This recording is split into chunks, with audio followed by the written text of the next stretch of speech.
Thunder fans are on a Darius Baisley bubble high right now. He scored over 20 points in 3 straight games. It got us thinking, what's his potential? Who are some player comps? So, Olivia, I'll give it to you first.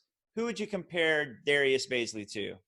Okay, I know I'm gonna get some flack for this because we're obviously all on a Darius Baisley high, but I try to pick someone who I think is like a very realistic ceiling for Darius Baisley. So I picked Trevor Ariza. I think that they have very similar body types. They play the same position.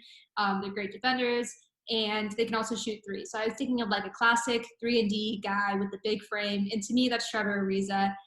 I know that's not like the sexiest answer, but I really think that's actually a huge compliment. And if he turned out to be as good as Trevor Ariza when he was with the Lakers, or even when he played with the Rockets, that would be huge for the Thunder. Please don't. Ariza sounds like a Debbie Downer of an answer after these games. But if you were to ask Presti if he'd be happy with Trevor Ariza at the number 23 overall pick for the next decade, I think he'd be pumped.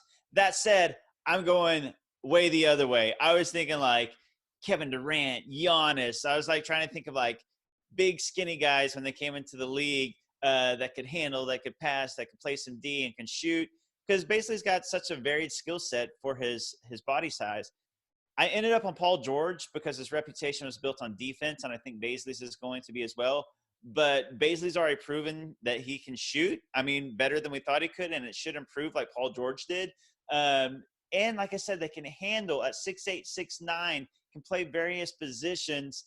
This is ceiling. This is ceiling comparison. I don't think he'll be like a poor man's Paul George, I feel but like his ceiling, and I don't mean that in any type of disrespect to Darius Baisley, but Paul George is like a Hall of Fame player. He's like a player that you build your team around, which is not what Darius Baisley is, but that doesn't mean that he's useless. I just feel like that's not the path he's going down. But I'm ready to be proved wrong.